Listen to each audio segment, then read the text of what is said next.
Hello, everybody, and welcome to another night of Smite Prom. We have the NA 2v2 Joust Battle for Avalon. It's gonna be Ooga Booga I'm a Spooter versus Suwu, and I'm joined by Sin4. Sin4, how are you doing tonight? Pretty good. How about yourself? Well, just got back from New York. The voice is a little bit shot, but we're gonna work our way through it. We're in picks and bans right now. Sin4, what are you looking for in these 2v2 Joust tournaments? So, I've participated a little bit in the 2v2 tournaments, and I know that what you want right away is early pressure as well as sustain, and you want stuff that can kind of make it, uh, that can keep the snowball and still make it into the late game if it does get. It looks like that definitely is the priority. Already, you're right on the spot as the Chang'e is banned away, and we have Bacchus getting taken away by Suwu. Bacchus really, really strong in lane, really, really strong in the 2v2. We see him terrorizing a lot of SCL, SML, and some SPL games. Not surprised to see him in the 2v2 joust. Yeah, and even before Bacchus buffs, as of recently, Bacchus was already a first round ban in most ranked joust. If you watch a lot of ranked joust streamers who are really really good at ranked joust, uh, they're always banning Bacchus first round. Changa also a really strong pick, and now the Vamana pick as well. Vamana definitely could be described as an early game character, and you just hate to see the Vamana late in the game once he has that Fatalis online and all that defense, and he's just running down your carries. And forcing you to pick up some anti-heal just because of that big baby ultimate. And then the John Kui being taken away. Is John Kui one of those mid lane mages that applies that early pressure, or is it a little bit odd to see this one banned out? I would say it's a bit odd, at least in the first round. I mean, it's not something I necessarily would have banned. Zong does have decent clear. He does have a lot of sustain in his kit.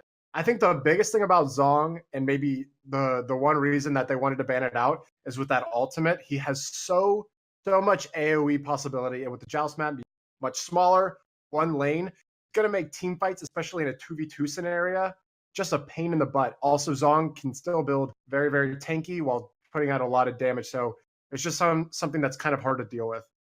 Then we see Finra and Neja taken away. Both what some would think junglers have shown up in a support role time and time again because, like you said, that high pressure style, and it's followed up by the Hebo ban. Yeah, Hebo, just another one of those picks that in higher level ranked Joust games, you'll see Hebo as well as Bacchus. They're gone in the first round. If they get through in the wrong hands in Joust, it's just such a pain and really, really hard to deal with. Hebo, especially in the late game with those cooldowns and the amount of damage he's putting out with passive. Um, I mean, he's literally rewarded in magical power for landing his abilities, and you're gonna feel it late game with his 1-3 hitting just about as hard as his alt or any other mages.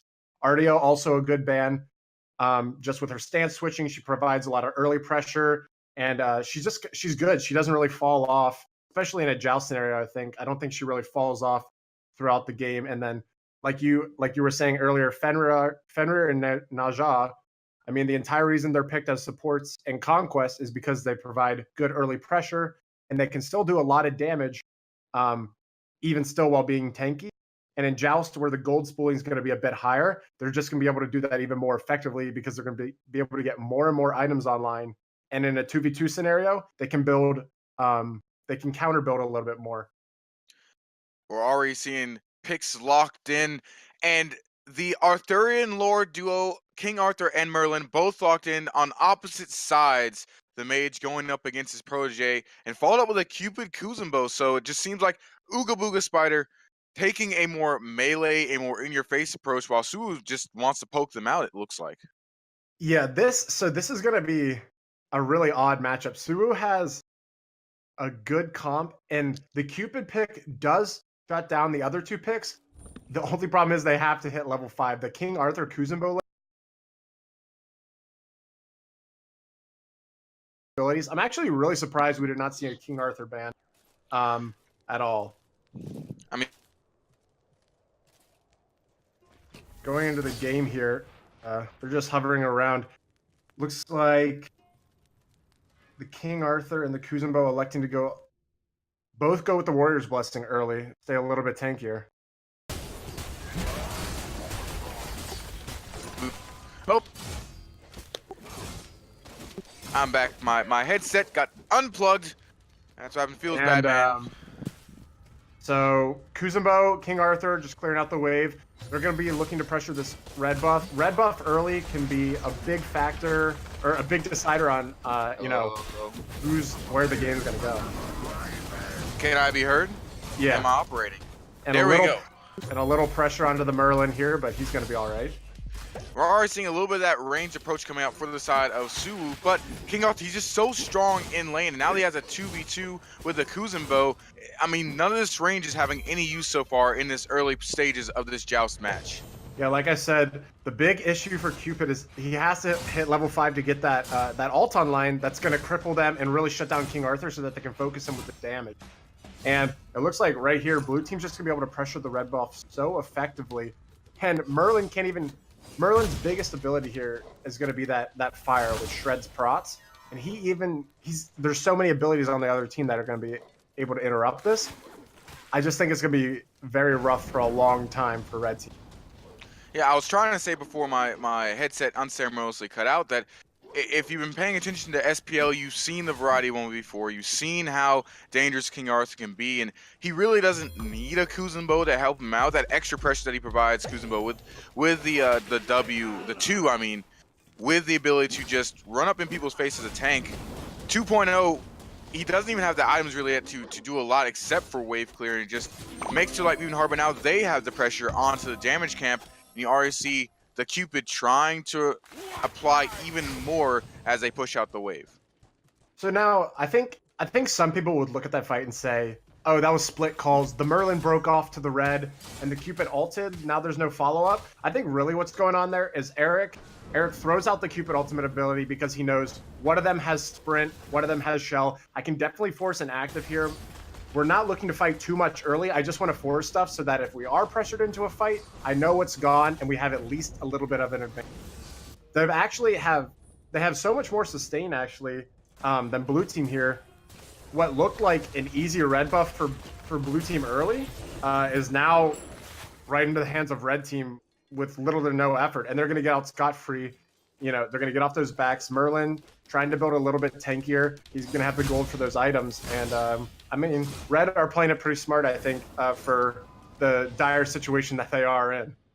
Yeah, I love the pathway toward the Celestial Legion helm, getting ready for this Merlin to basically have the health and the defenses to still walk up and take these fights, deal damage at the same time. And he's going to already get that back off the recalling while blue side takes the other blue buff, the mana camp, and runs back to lane. But getting those key backs, already completing items. I want to look at Cupid's items real quick because unlike the rest of his counterparts, he's taking a different starter item. And I want you to let me know how's that impact this lane. He took the evolved attacker's blessing. I don't know if it evolved by itself. 2v2 joust is something that is relatively new to me. And how's that impact this 2v2? So attacker's blessing is just a really strong item in general. These are newer starter items that came out for modes like arena and joust and things like that, things that aren't conquest.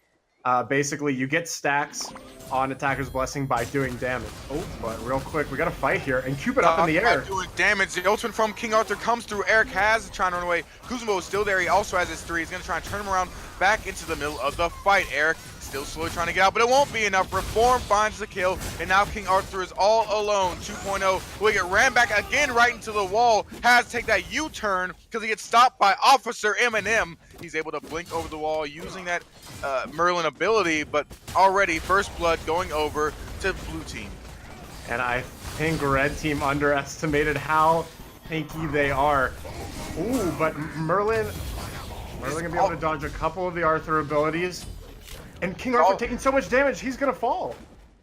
I think it was Spooter this time that underestimated how much damage they are taking from this Merlin this early. He also had the health from that Celestial Legion. I don't believe he finished the Celestial Legion helmet. It's a different one, but regardless, he has the health, the defenses to survive that, pump out the damage, so that turret dive, backfires on them. But still, they're in a great spot. The Sovereignty finish for Eminem. Really thought he'd maybe pick up a magic item because it seems like this Merlin is the one doing most of the damage in these fights. Yeah, early Merlin is going to be doing a lot of the damage. And I don't know if they didn't realize he had Shell, because that was a pretty clutch Shell to save him, but also the Warrior's Blessing, along with the Dynasty Plate Helm, making him a very tanky Merlin early. So what looked like a good team, or excuse me, what looked like a good dive for blue, quickly turned into the favor of red team. But unfortunately for the Merlin, he doesn't have beads, and so King Arthur King Arthur gets obliterated. He was just too greedy with his positioning, and now it's up to Eminem trying to answer back. But Eric, he's too quick. He already has the escape. Didn't have to use many of his abilities in that earlier fight anyways, and it's only a Kuzan bow. It looks like Eminem Reform is getting a little bit too cocky here on that King Arthur. We actually have a game pause. He might have just disconnected from that fight. Yeah, it looks like he was just standing still there for a second. Although, to be fair, I would have thought maybe he was just standing still because he knew it was over for him. But while he's loading back in real quick, we can talk a little bit. I'm actually surprised. I'm looking at the Cupid build. I'm surprised the Cupid isn't building more cooldown, because what we saw there was, so that Field of Hearts, the Cupid ultimate ability, that's a cripple. And a lot of King Arthur's abilities are movement abilities that get shut down by cripples. And so I think that's why the Cupid pick is so good here against King Arthur. As you can see there, he can't really get out of it unless he uses his full ultimate ability, which is the ability where he takes him up into the air. That's the only thing that's going to get him out of there. So I like the Cupid pick just for that reason. Yeah, just going for that gauntlet, going for that stacking health on him, delaying his early power, and like you said, getting that cooldown to be able to slow down Reformed as much as possible early. But maybe he's just relying on the Merlin to get them through this early part of the 2v2. Merlin, is that going to be a Void Stone picked up? Is he going full tank Merlin? This is a very tanky Merlin. I really think that it's not that big of a deal. He's still going to be shredding. But even just with those two items, he's going to be tanky enough to live for a while, and then he can start building into, all the rest of his items can be damaged, and he's still way tankier than if he just built full damage. He'll be a lot more useful, especially if they start to focus him. Merlin has a lot in his kit, but he only really has one way to get away, and that's that flicker. And if that's down, he's a sitting duck, and we saw that in that first team fight where he fell for first blood at the Arthur. The Kuzan Bull goes in for the Watery Grave while we were discussing the build, and the U-turn doesn't get him in range of King Arthur yet, but he's going to go ahead and dive in the back for Eric. Can he find the ultimate? No, he actually goes back in for 2.0, trying to escape toward the left side of the map. Looks like they want to try and finish him off with the one, but he can't find the kill. The blink is there to save the Merlin, and so Suwu will barely escape with their lives. Eminem going to run up under this turret, but it's not enough damage to take him down, obviously. And Uga Booga is still showing how, despite the fact that Suwu is catching up with some items, they still hold lane dominance until Suwu can start to scale up. And we're only at the 8-minute, 30-second mark. Yeah, blue team definitely recognizing there that they're recognizing what's going on. They saw the Cupid ult come out and immediate sprint, and they just turned the fight on its head. They're so tanky that they can just dive forever. The one issue I see here for blue team is tower push later in the game. We have a warrior and a guardian who aren't exactly classes you think of. But the stun comes out. The U-turn is there, and the Watery Grave secures the kill onto Eric. Now 2.0 has trying to escape. He's going to try and use a stance switch to slow them down with that ice form to allow that just cripple, as you said, but more in a fact of just movement speed. I think that's exactly what cripple means. Is it movement speed? I'm a little bit confused here. But 2.0. The cripple stops. But real quick, and King Arthur getting Excalibur's Wrath off. And, but Eminem's gonna go ahead and steal the kill with his Kappa. So a cripple is an effect that stops any movement ability. So it's a movement impairment ability. So if you had a dash, you get crippled. Can't dash anymore until that cripple's gone. So a lot of King Arthur's abilities are like dashes or things like that. And so he can't use any of those movement abilities when he's crippled, like in Cupid's ult. But I felt my terminology was a little bit off. I'm working on less than 4 hours of sleep, so forgive me for forgetting my basic mobile terms. Eric, I believe he threw out the Field of Hearts trying to look for a kill on the Eminem, but Eminem, again, has a sovereignty, working on what looks like a stone of binding right now. Just too tanky to be killed by this Cupid that really doesn't have any heavy damage items just yet. Yeah, the Cupid does not have a lot of pen online. He's still stacking up those devos, so he doesn't have a lot of power in his kit. And he kind of just threw that all blindly over the wall. I guess he was looking to catch Eminem at the end of that fight and do something here. Blue team has made... So we thought this was going to be in blue team's favor from the start. Red team made it look really good with some really good Cupid ults. But now blue team's getting on these tanky items. They have to keep the snowball, though. They have about 1,000 gold lead. So they're starting to catch a bit of an item lead on red team. They really need to keep this lead. And so what King Arthur just needs to be doing King Arthur things like he did last fight. He had a great double stun from his blue stance Excalibur. They dove tower, they got a kill, and then one of red team still stayed a little too long, and he got the big King Arthur ult off because that's what King Arthur does. His ult's on like a 20-second down, and he just got another kill off of it. And here we see it again. Excalibur's right again, taking him into the air. Eric has to escape. They keep trying to fight King Arthur when they know that he has too much damage, too much armor, and he almost 1v2s him on his lonesome. He has the Gladiator's shield, has that completed Blackthorn hammer. Now it's Eminem's turn to dive underneath. The Field of Hearts is thrown out, but the Water Brigade will secure the kill onto the Cupid, and now they have 2.0 stranded underneath the tower. He throws out the flame stance, but it won't be enough. He U-turns him into the wall again for the stun, and that will be the wipe for Ooga Booga I'm a Spooter. They're going to go ahead and take this turret as well and maybe look for more. Yeah, and a late shell by the Merlin, not going to save him there. And blue team, I said earlier, the problem for blue team is tower push. Well, there's no problem tower pushing if the other team's dead. It's pretty easy, especially when you have a wave in there for free, not getting hit by anything. Blue team just has so much dive, and actually at this point, Kuzumbo is not affected by any of the cripple shutdown at all. He can just kind of water a grave right out of it with the Kuzumbo out, which is his ultimate ability. And blue team here going to go ahead and secure the Bull Demon King. And this means that red team's Phoenix is not going to be active. So that tower push I talked about earlier, this isn't even a factor anymore. Blue team was already diving when the towers were working. Now they're not working. They're just going to clear the wave. Anytime red team gets close to them, they're going to smack, smack, smack. They're going to be, I'm sure red team is already talking about how to deal with this Arthur ultimate, because it's obviously a huge issue. And the fact that it's getting most of the kills here. I mean, look at this experiencing gold difference already, climbing up 2,000 on the gold difference, almost 4,000 on experience, and it's really, really showing in their item builds. On the other side, Eric, he built the Aussie trying to get that penetration, but still, he doesn't have the stacks on the Devos. Merlin, yeah, he has the helm and he has the Void Stone, but really nothing that can do a ton of damage, so there's no way for this Cupid to really fall back and wait and scale, and they're already onto the Phoenix, as you said, with that non-existent pressure after taking the Bull Demon King. It's like 2.0, and Eric's gonna try and answer back. He pulls him back toward the middle of the map, and another Excalibur's Wrath will take him down to half health. The Cupid, a Field of Hearts, is trying to save his buddy. The camaraderie is there, but it doesn't matter if you don't have the damage. And Eminem's just going to keep them in the Titan room while King Arthur heads right back to the Phoenix to start chopping that down. They're barely hitting it for anything. Actually, Phoenix is going to start flashing soon. Red team needs to do something here while their Phoenix is back up. This is their chance to get blue team out of there and save their last objective before the Titan. Indeed, Reform swirls his way out of there, but they might just be too tanky as a duo. 2.0 is already taking a half out. The Excalibur's Wrath is up again, and he takes Eric down low. He gets the heal off, but this should be the end of the Lover. And Excalibur's Wrath in the blue form, just a little bit off, but it doesn't matter. Arthur just having so much pressure, he's actually going to go ahead and clean up the kill with that spin to win skill there. And a little bit like Thor. Phoenix is so low. King Arthur, he might actually just go for it here.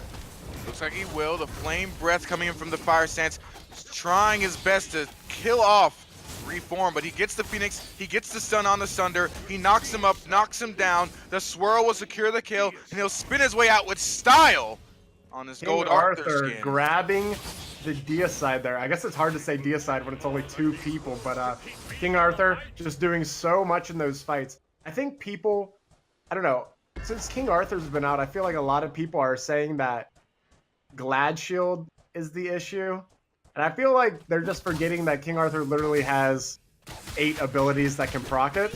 And so it's not so much the item, it's just the fact that every time he hits someone with an I mean, he always has abilities up, right? He has so many abilities. One of them always is going to be up. And so he can tank the Titan, or he can tank the Phoenix, excuse me, and smack people and just keep healing himself and healing himself and healing himself. And the more people on him, the better, because that means more healing for him. So you see him just go right back in, secure the kill and the objective. When the Kuzenbo said, hey, I'm going to back and grab some items, you do you. I'm out of here. It is so incredibly strong. Another Exal's Wrath. This should secure another kill. Field of Hearts does come through. Eric, I mean, we've seen the same song and dance. Divine Reform, he doesn't care. He pops the spike shield, almost takes out Merlin on the back end with the 1. And you're right, it's just in his kit. It's in his nature. And as a king does, he is dominating the field. Even when his own loyal subject is on the opposite side, he has no mercy. 2.0 will swap stances to try and clear the way, but they're already on top of the Titan.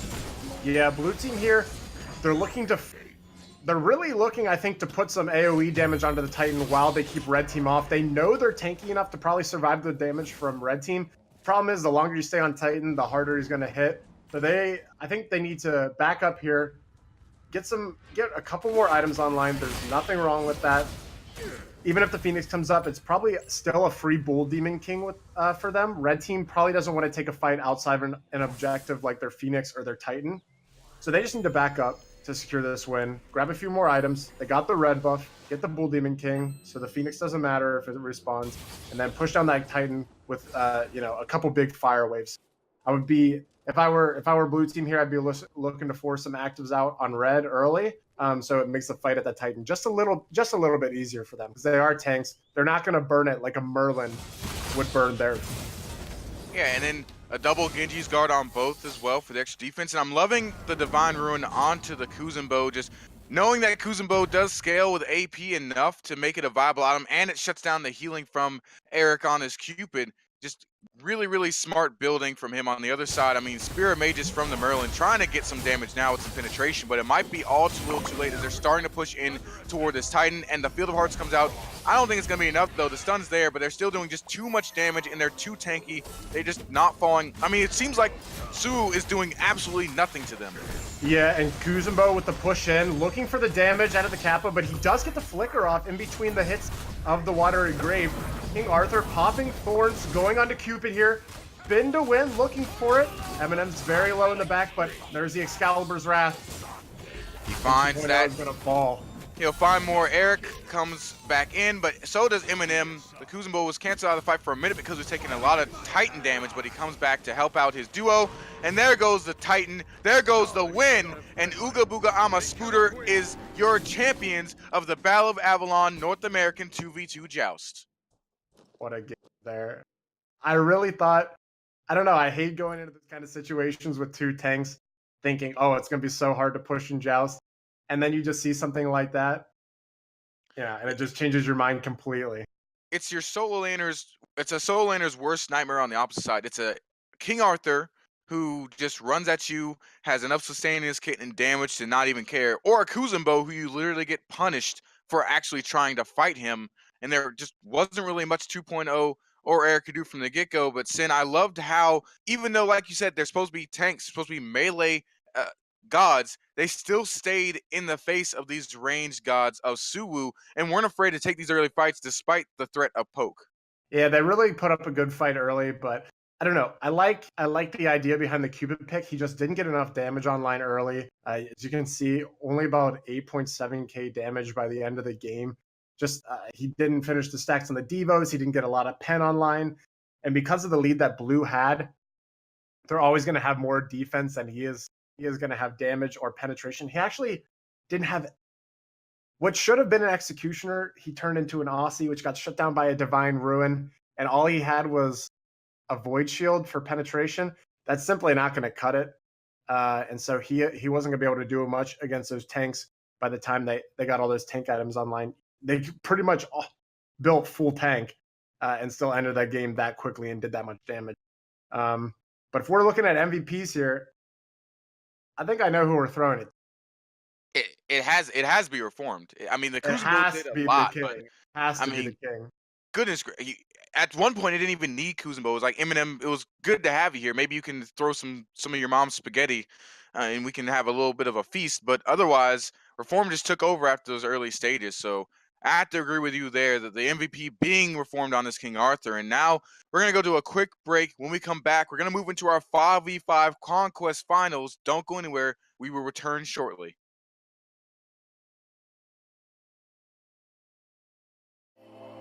Away from home, show me all the places I've never known, and we'll chase the night, race all of these broken dreams in flight, and we'll fly.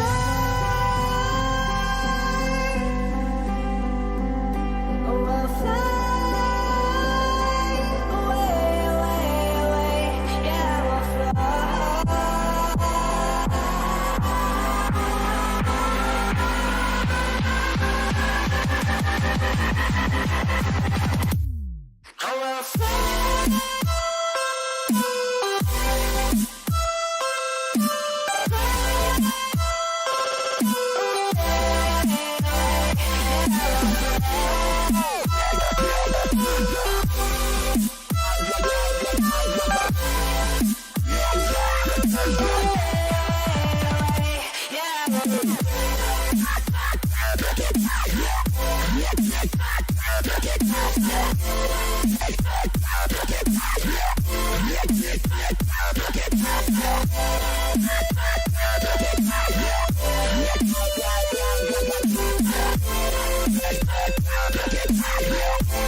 Up here, we're free, bound only by frozen memories,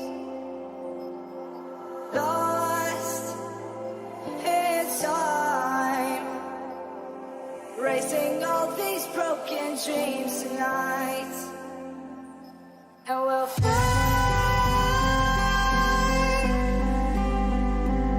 We'll fly.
I can only imagine how it is to be with you. From the first day I saw your face, I knew this love was true. But you already taken, nothing I can do. So I can only imagine how it is to be with you. I can only imagine us both loving through the... Welcome back, ladies and gentlemen. Now we have the bout for Athens EU 5v5 conquest for you. It's going to be Moxies versus Hexus Esports in our finals. Once again, this is Culture joined by Sin4, and already bans have started, and we've got Freya, not too surprising, and King Arthur, who we saw in the 2v2 earlier, both being banned out. Yeah, pretty much this is already these are super basic bans. And Freya, I mean, that's just a really solid.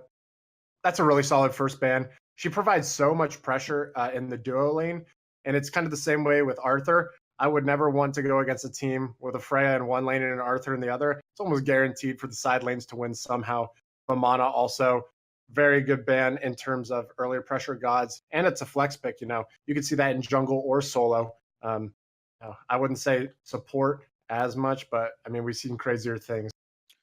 Yeah, Moxie's just really not wanting to have their hand forced on that side and get tricked by a flex pick and be like, oh, okay, well, we'll pick a jungle counter. Hey, it's a solo laner and things of that nature. And the Ao Kwang being the last ban for Hexus, and the Bacchus immediately picked up for Moxies. Yeah, Bacchus just a really strong pick. We were talking about duo pressure with that Freya. You don't get Freya, you want to support that's going to provide a little bit more pressure over in that lane. Bacchus with that level 1 stun now and the protections from his passive, just a really, really strong pick overall. And the Achilles over here onto Hexus Esports.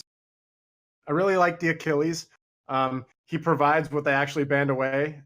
That last ban there, they had the Ao Kwang who provides an execute. Achilles has the same thing, and he's also a flex pick. So we could see him in jungle. We could see him in solo as well. And Neja being picked up by Hexus as well. And both of these, I mean, you're usually used to seeing a Neja in jungle, but when he played support, can also be played in the solo lane. Like you said, just Hexus trying to make sure the Moxies can't figure out the game plan just yet. But Sin4, what do you pick in response to this Achilles? Because he is one of those gods that takes a little bit of time to get online early if you pick the right god into him to take advantage of that lane. You just need another, probably, you need a warrior that can either box him in lane and keep him down, or at least keep up with him, or you need a guardian that's going to do more than he can do maybe in a team fight. Just something like that who can play safe in lane and still get farm, like isn't just going to get completely bodied. But then eventually will, kind of make it to the late game and do just a little bit more than that Achilles is going to do. And over on the side of Moxies, we got an AMC and a Janus. Very interesting picks. You don't see a lot of AMC anymore. I know in season 4 he was kind of the bee's knees, no pun intended. But he still has really decent clear, and paired along with the Bacchus, their early pressure is going to be very hard to deal with. I think AMC is safe, even if that is a Naja support. AMC is still going to be very safe with the Bacchus by his side. And then Janus just providing, a lot of global pressure. If that AMC does get ganked, Janus can just make sure that the entire team is, right to his aid with the portals. Now for Hexus, I want to go back to that AMC here in just a second, but Hexus picked up the Susano on their side. So they're going with 3 straight flex picks. We have no idea where any of these gods are going, and then they ban away the Daji. So does maybe that ban tell you where things might be going, or are they still just making sure they take away priority junglers from Moxies? Well, I think with the picks they have here now, unless they're doing something really spicy, we have a definitive solo support in jungle here. That's definitely why they're banning away junglers. We actually see a Shibalanke ban over here on the side of Moxies. But yeah, my guess would be Neja support, Achilles solo, and Susano jungle. They could spice it up and change it up on us, but I really don't think that's going to happen. And a Raven ban over here for Hexus Esports, they just don't want Moxies to have any kind of potent jungler. Ravana provides a lot of pressure, pretty good in team fights. He can really chase your carries down, and I would be afraid as an AMC of a Ravana, or vice versa, I guess. I would be afraid as whatever carry against the Ravana, and probably a Daji as well. They just have this ability to cling to carries and one-shot them. That's quite annoying. So yeah, how does this AMC really thrive in this game, given the fact that you have three, at least two high pressure gods coming in from Hex Sports? He's not the most mobile of carries. He does have the Bacchus. Is it really going to be relying on this Bacchus to save him if multiple members come to his lane after the Hachiman is picked up from Hex Sports? So another god that can provide some form of pressure to complement Hex Esports. How does he basically survive in this game and get to his power spike? He's gonna need a lot of solo farm, but also a lot of protection. And I think that's where the Janus comes in. And also now this Thor, who has like kind of a semi-global ultimate, the AMC will be able to farm safely by himself. He just needs to place wards so he knows when the ganks are coming, and then his team will be able to hopefully respond in time to help him out. But the higher in farm he is, the easier he'll also be able to deal with. Oh, but wait, this is getting The real spicy. The Hoi Yi picked up from Moxies, and so we have a double hunter composition coming out from this side. Go ahead and just break down what does Hoi Yi bring to this competition? What does this say to you about what Moxies wants to do in this match? I honestly could not tell you because it's really hard to know where one of these hunters is going. Because you look at the team comp and you think, oh, there's a Janus. The Janus is going mid, and then you see a second hunter. And if the Janus wasn't there, then one of the hunters would be mid. So it's a hunter solo. So you just really don't know. I would throw the AMC in solo. I guess he would deal with it a little bit better just because he has better earlier clear. But Hachiman on the side of Hexus Hachiman's a good boxing god in general. So I think whichever of those hunters is in duo for Moxies, Hachiman will be able to deal with that. And Hexus is just looking to pick their mid laner here, I think, last. And that's what I love about the Smite Prime sort of meta, as you will, is that it's not as conformed as the Pro League, even the minor league, sometimes the console league, because players love to try new wacky things. And I love how that just gives so much more invention and opportunity to these teams as we are waiting for this what could be a mid pick. We still have no idea where everything's going. It will be the mid pick, the Hera being picked up to answer what we think at least is the Giannis right now in this mid lane matchup. And so Hexus Esports going for a lot of kill pressure right now with the three picks, the Hera having that polymorph and just the damage from Argus, and also giving them the ability to tower dive if they need to with that sixth man, if you will. Yeah, Hera just a really strong pick in general. And I would say with so much damage on the side of Moxie's here, with the double hunter composition, there's gonna be a lot more pressure onto the Hera and an ability to dive her with that Thor dunk, that Janus ult, having the kind of survivable Hera where she can just pop her 3 and run away or drop Argus on herself and instantly peel. That's just a really good solid pick. Plus her clear, very good. So the early pressure she provides isn't terrible. I mean, compared to a Janus, fine. Like there's not going to be any big issues in mid there with that pick. But I want to really see where these hunters are going, and it does look like I'm guessing just off of what kind of potions they bought. The AMC is going solo, grabbing 5 health pots because he knows he's going to be fighting Achilles in lane. Wants a little bit of extra survivability, along with once he gets his hive, that could be 3 different ways he's getting health at once. So he should be able to just sit back under his tower and clear away while Achilles plays a little farther up on him.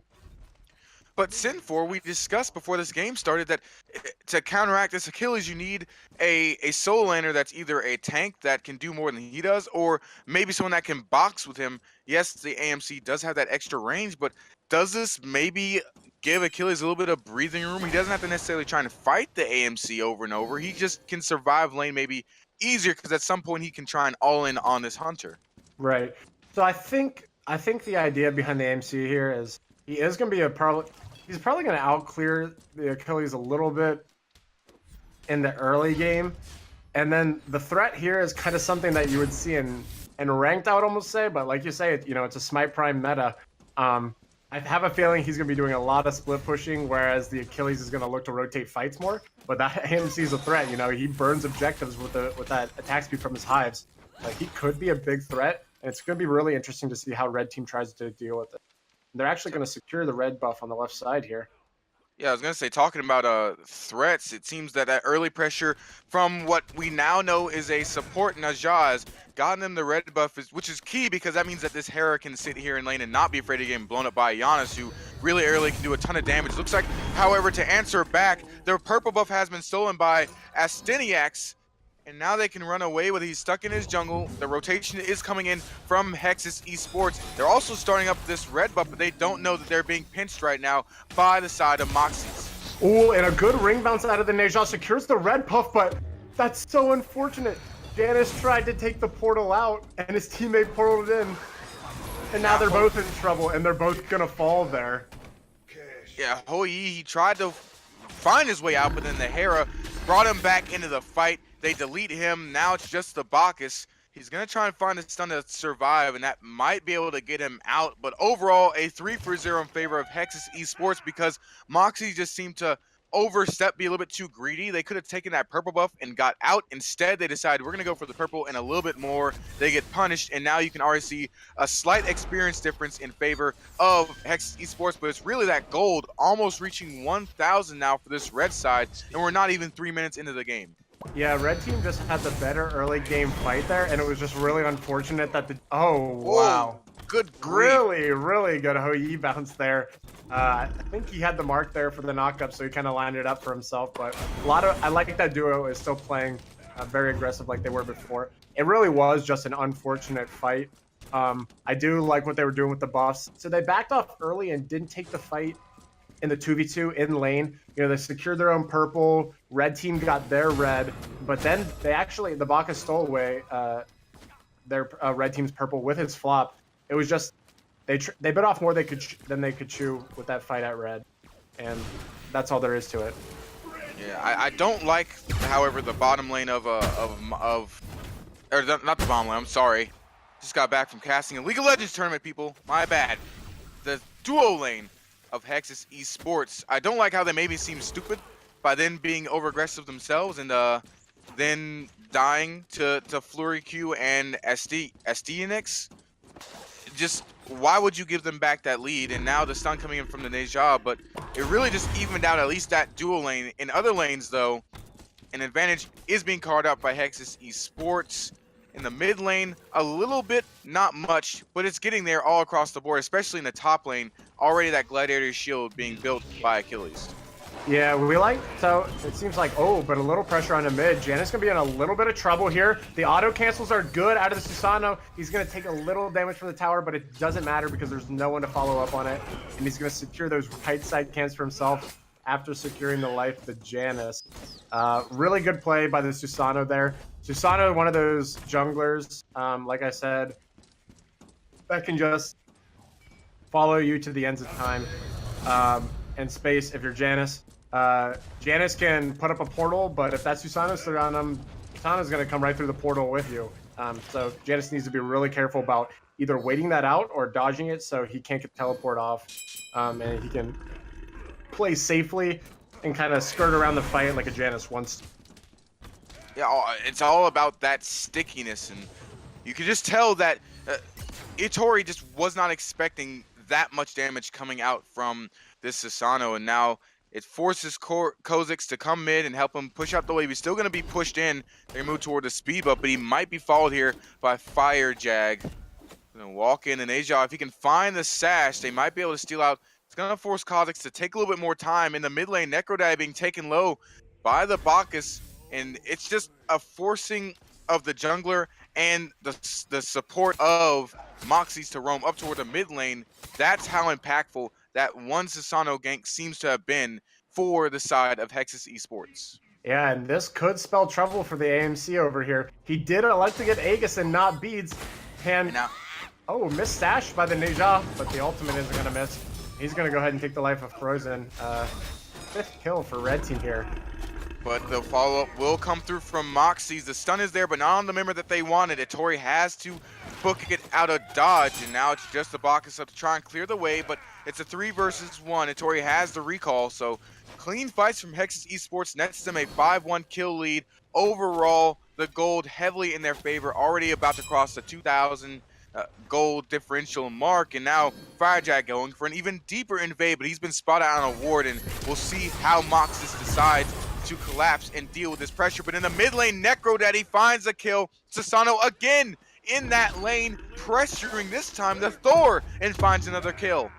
Yeah, that was kind of a ranked gank. There wasn't much follow-up for the Thor dunk there, and when he landed by himself, he kind of just got smacked by Argus. And before the game, we kind of said that was what was going to happen with the Hera. She's a safe pick. She's not going to get taken out by, one Thor dunk like that, especially if she has the beads available. But over here on the left side, Hoyi stun off the mark. Hachiman looking for the autos. Florky has to be careful, does dodge the banner. There's a Susano over the wall, though, waiting for the dive. He's going to come around the corner, but Thor is there on the backside, just waiting for it to come through. The Tempest is there. He'll dodge it with the jump, but it won't be enough. Kozix, actually, they turn that kill around. What am I saying? They find it, a little bit of greed there from the Susano. Nets a kill for Moxies. They have one more on the board in this soul lane. Froyson trying to kill Patty, goes for the dive. He puts the hive up, but it won't be enough. And Moxie's starting to fight back here just a little bit. Yeah, really good play and left there. Hoyi, dodging the Susano ult, having enough time in the air for even fully charged Susano ult to go away. And then just a great stun by the Thor in general to make sure that his Hoyi got out safe, and keeping Susano under tower as well to grab that kill. I really don't think Susano needed to dive there. It kind of explained itself because it ended up costing his life, so definitely not worth. Korzik flies 3-1 and gets sent up by the Neja, and Bacchus has used his own ultimate just to try and save his jungler. It should stand to reason that Kozix will get chased down eventually. All popular Mysterio has to land is that one ability, and he can blink to him. He might just have the speed to catch up anyways, but there is an AMC here to respond, and he might have been off a little bit more than he can chew. He does dodge the Bacchus jump, but the burp will find the kill. Patty's here to respond. He doesn't find a stun, but he's at least looking for maybe that execute. And I was just about to say that, Achilles looking for the execute here. Oh, but they're still going to clean up the kill, and the Neja Sash is good. Achilles going to secure it with an auto. You missed the initial kill with the execute, but he cleans it up with the auto. So what I was going to say there for a second is, in situations like that where the Thor is running away, he has nothing left, I would much rather have a tank soul laner to come and peel for me. But AMC just walks over, cripples to Susano. Susano can't do anything about it. He cannot follow up on his 3. He can't use the last hit of his 1 to move forward or anything. So he can't catch up with the Thor. So actually, excellent peel by a peculiar soul laner that you wouldn't have expected it from. And they actually find some kills off the back of that as well. And more peculiarities coming out from this AMC for the side of Moxies is he built the Blackthorn Hammer. That's normal now on the AMC. It can be built on Hunters. It's very good for them with the health and the extra damage, but the Talaria boots is something that you usually see on the fighter and the Guardian soul laners. He actually gets dove under tower, gets sent up by the Sash, the Windfire wheels. Should be able to find the kill underneath tower. He gets knocked back down, but the Thor is here with a double stun, and he finds a turnaround. And now Patty's left all alone, gets knocked up. Achilles can't find and execute a great turnaround. That's exactly what you said we wanted this Thor to do. This come and save this AMC's life. Yeah, that's exactly what I said at the start of the game. And like you're saying, here's why he bought those boots. The extra movement speed. Now he has health, he has extra movement speed, he can kite around. You don't even realize how fast this AMC is, but before I finish that sentence, it actually looks like Susano might fall here. It was almost a Susano ult into it. The Janet's coming through, looking for the 2, and he is going to secure Susano under the tower. Yeah, so you're asking about these boots, and it's because the extra movement speed on the boots combined with the speed from the hives on AMC, it's going to make him super hard to lock down, and then even when they do get there, he has that Blackthorn Hammer. There's so much health on that, it's just so hard to kill him. Underneath that tower, Mysterio tried to turn around. You saw he threw out the Tempest, and if it had been timed correctly with the Giannis beyond space and time, might have been able to find a kill there, but doesn't really matter. Hexus Esports, though, still secure that Gold Fury, and 7-6, crossing the 11-minute mark just about, and still a 2,000 gold lead here for Hexus Esports, but they're starting to sweat bullets a little bit more as their experience gap is still relatively small. So really all they have is maybe a tier 1 item or 2 ahead of the side of Moxie's. Yeah, Hex is keeping a good gold lead there, though. You know, there's so much fighting going on the right. They have the presence of mind to realize that, hey, yeah, we need to grab this gold fury if we want to keep our lead. But while I'm saying that, Susanoo in so much trouble, and a great Thor ult allows the sun to go no further. And he says, hey, I think I'm just gonna clean up that kill with a quick double tap for my hammer. And over on the left side here, Flurry Q forcing out the Hachiman ultimate with his own Hoi ultimate. Looking to kill. Yeah, just clearing out the wave, trying to find a little bit extra, but now might be killed. Oh, a great timing there by Flurry Q will allow him to get out. Cozy Q is on the other side of that wall for more support, and yeah, that's Susanoo. This is a couple times we've seen him go a little bit too far. He does have the Crusher, but that's about it. So he has the damage, but it's not enough for him to be that cocky, and getting caught out, not able to delete him, gets killed himself, and because he keeps falling, what sort of advantages does that net Moxie to get back in this game? As I say, this Flurry Q takes another sash, but he's still already so big. If you look at his items, already has that Devo's Gauntlet. Oh my god! Wow. STNX, he steals the kill from his mid laner with the through space and time helping secure that one. So Moxie really great play there by blue team. They actually, you can see they trust each other so much. I don't think I've ever seen a Bacchus just go into the jungle and say, hey, just start winding up your Janus ult because I'm going to stun this guy. Really, you know, Janus ult into the Bacchus ult is going to clean up the kill. Susanoo 1 in 5 now, falling so far behind. It's so unfortunate. Red team had such a good fight at red. Susanoo had such a good lead, and he's just thrown it all away. Susanoo is one of those characters where he provides a lot of pressure throughout the game, but he struggles early until he gets boots online, and that's when you want to see him doing a lot of ganks. But every time he's ganked, he's either gotten too far or he's just been alone, like we just saw there, and it's spelling trouble for his game plan overall.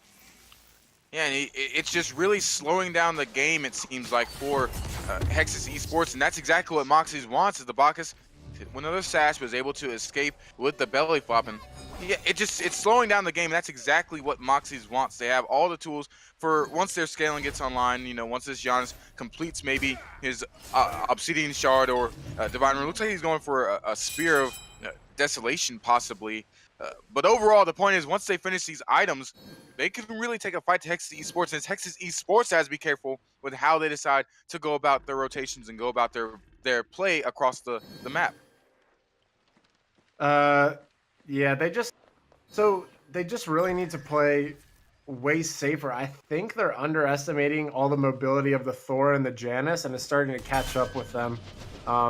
And maybe they're just sleeping on the AMC pick. I have no idea, because they seem to be diving him quite a bit. But while I say that, Thor's up into the air looking for something. Going to come down on Neja here, and where did he go?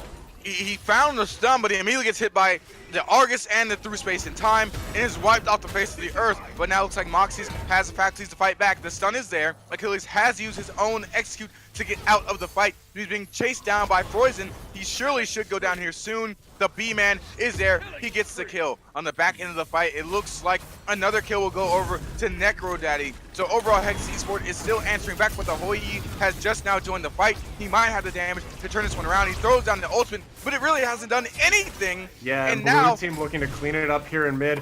Hoi still full health, could look to dive this here. The bounce a little bit off the mark. Harris shields the damage anyways. I think blue team, you know, AMC does have a lot of say, and they have 2 hunters here. I think they're going to look to push down this mid Phoenix here. But they do need to be careful of that Naja, and wow. They never had a wave, and now the Windfire Wheels will at least knock him down for now, force out the Aegis, and Astiniax has to try and get away. The Polymorph won't hit, but what it does do is it saves Hexus Esports turret for now until Flurry Q jumps in with Froyson and finds one more. Has to use the Purification Beads to stop the stun, and now they'll walk away. Now they have the kill lead. 12-9. Now they have the goal lead. 1,000. Moxie's Esports has taken over this game. Yeah, what started out really bad for them, you know, they turned it right around with their team fights. The team fight there started off really bad. Thor got a good dunk and then just disappeared. But really good rotation by the Hoi. He got more damage than the Hachiman did, you know, even though he got there a little bit later. And it just turned overall, red team just couldn't handle the damage that was coming out of blue team there in the mid lane.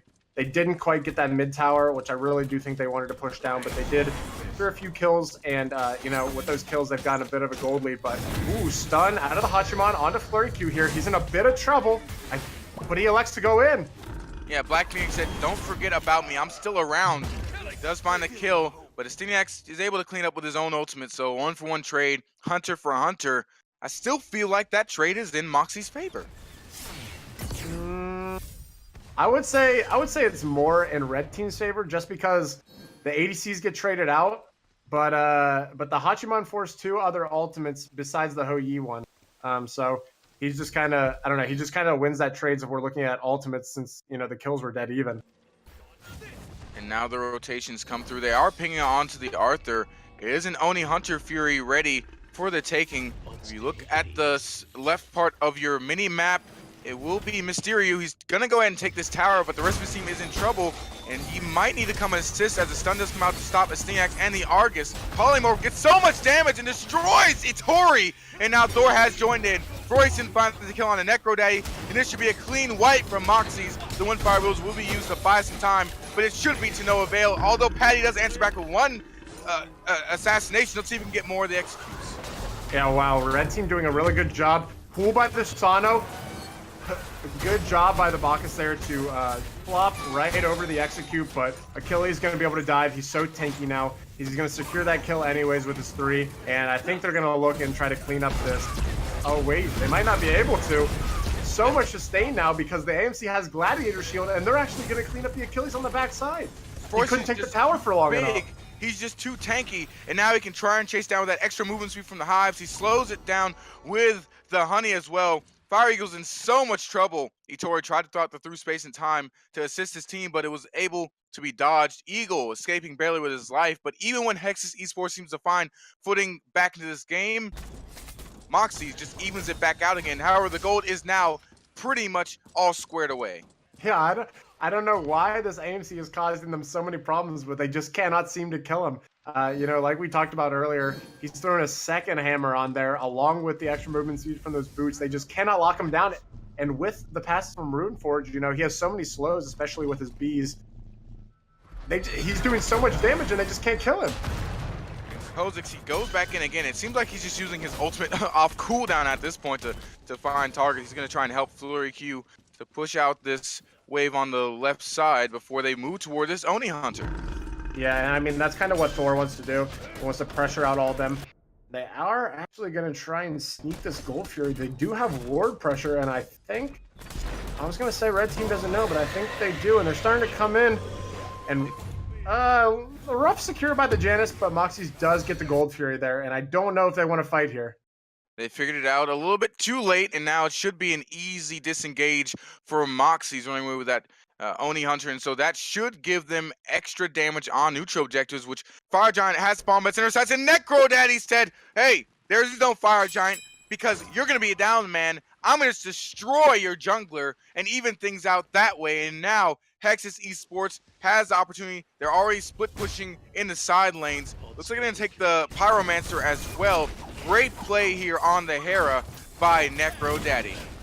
Yeah, I think blue team's sleeping on one thing. For some reason, it's this Hera pick, because they seem to just be walking up to this Hera for free and dying to the Argus. But we got Neja taking Roizen up into the air. Aegis is good, though, and they just cannot kill him. Yeah, Astiniax Look at is that trying to healing! slow him down with a stun, and he's back to half health. He was just almost dead, and he's back to half health. The through space and time does whiff, but it does its job, and it separates the rest of Hex's Esports from Froyson. The Bacchus does fall, but still, keep your eyes on the AMC, because as long as he's alive, Moxie's has a chance in this fight. Kha'Zix just joined the team as well. They want to look for more. That was just a rough Thor out, a little bit out of range. And now Froyson, the Titan, or the raid boss there is gonna fall, finally, when no one thought it could be done. And red team going to the right, looking for Thor. He's kind of far, not in the safest place in the jungle. Oh, but the damage is good out of Hera, and she could secure it with an auto. Oh, They but no. force out the Aegis, and then Mysterio stabs him in the back on the backside. Itori wants to avenge his fallen comrade. He said, you did him dirty. You're supposed to fight him like a man. And and you stabbed him in the back, and the easy combo from the Giannis will secure the kill. But everywhere else on the map, buffs are being taken, camps are being taken, turrets are being taken. Texas Esports, they were down, but not out, even though they had to lead at the beginning of the game, and now they're back up by another 4,000 gold. Yeah, Hexus has really taken into the lead with these last few fights here. Kind of crazy. I think what we're seeing here is the AMC provides a lot of early damage, but now he's not as much of an issue, even though it's just so hard to kill him. Like, his damage isn't that good, especially against, you know, the more tanky characters. We could see, you know, Susano starting to get a little bit more physical defense online, but real quick, Nijal, really good beats out of the Thor there. He's going to be fine. He's not going to have him for the next fight, so that's probably something Red Team needs to look to capitalize on there. We'll see how that impacts this next fight, which will most likely happen around this Fire Giant, or at least because the Fire Giant is still up and available on the map. And just looking at this Achilles' build, not only is the Susano getting tankier, it's also a high to the knee median line on this Achilles. So every single time Froyson tries to fire a shot, he's going to be taking damage back. Genji's guard and Gauntlet of Thieves on the Neja. So you're right. Hex's Esports are getting tanky now to where Froyson's early lead doesn't matter anymore. And I think the one member that we're missing is Itori. He hasn't really been around, and now he's finally joined his team. But again, he's just not anywhere to deal damage in this fight. Yeah, the problem is here that blue team is super spread out. They're just looking for this Achilles on the backside, and he's actually gonna get a trade. He's gonna clean up the ADC for himself, and Bacchus is already down. It's a 2-for-1. Oh, but wow, what just happened over by the Fire Giant pit there? Looks like Itori just took 2 for himself.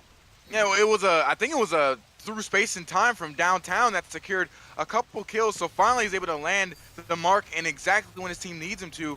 Froyson being aggressive, wants to look for more because his team, off the back of that team fight win, now has controlled themselves over this objective, over this area, and it's just such a tit-for-tat game going on right now. 19-17, we're about to cross. We already crossed the 23-minute mark, and gold's still in Hex's Esports' favor, but Moxie's is saying, hey, don't forget about us. We're still in this game.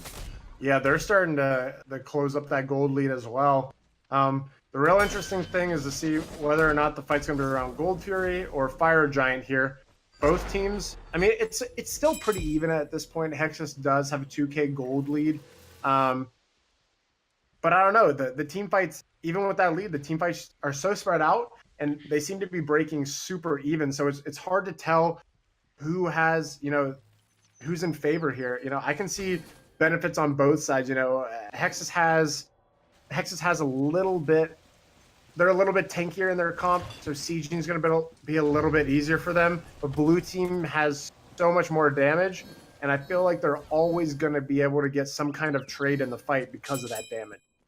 And they're starting to group around the Fire Giant, but Hex's Esports has this entire area warded up, and we'll see if a fight breaks out. But the one point I want to make is I would think the fight would have to break out around the Gold Fury because there has to be a surprise factor for Moxie's, but that might be it with a stun from Thor from across the wall. Fire Eagle will be able to get out for now because he does pop the ultimate. He's looking for the Neja. He decides to dive the 2-man backline and finds the stun, and now Moxie's has the superior positioning. They're going to be able to cancel out Patty, and it's a 4v5 going here forward. We'll see what Hex's Esports can do to respond. They find one stun, and Fire Eagle almost falls to the Giannis. Yeah, really great backlining there from the Bacchus.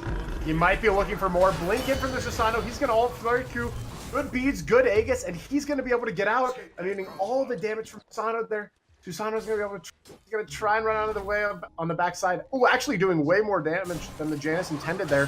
He's going to throw a 2 over to the wall, but I think this could still be a good fight for Red Team. AMC in a lot of trouble here. Aegis forced out. Bacchus in a bad spot, but he's going to flop.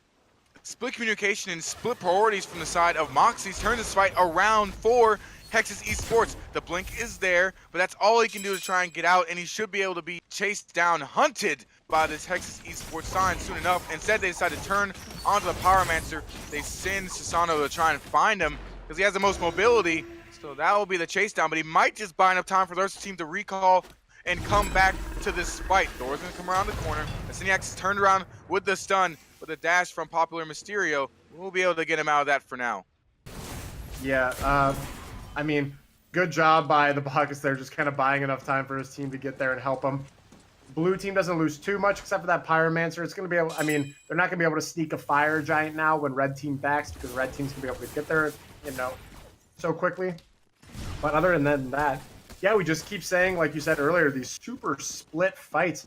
There's just so many trades going on, and it always seems to be a really good fight for blue. They get so much damage off, they get a pick, and then something happens and it just falls apart, and they get super split off, and they end up dying for what seems like no reason. And now, I mean, now we're just getting that fire dance again. They're grouping up, looking for ward pressure here. And the only reason that I feel that Hexus just isn't able to finish these fights and basically finish kills when they are able to find Moxie split up stuff between the Rock and the hard plays is you have to look at their hunter, the Hachiman, still trying to catch up with Hoi. Just finished one more item, but really he hasn't been that existent. The Hera does deal enough damage, but Necro Daddy not enough, and he might get taken out here. He has to drop the Argus, and he will get destroyed by Itori. This might be the fight Moxus wants and is looking for. The Aegis is there to save the Giannis' life. Cozy there to also provide some extra pressure. The Hoi finds one more, and this should be a clean wipe for Moxus. They just found Hexus sleeping and are sure to find at least 4. And it looks like Neja is going to fall here. Actually, using the Windfire wheels to get away. AMC, they're chasing. Slow is good. But Neja has so much healing. I don't know if he can get away.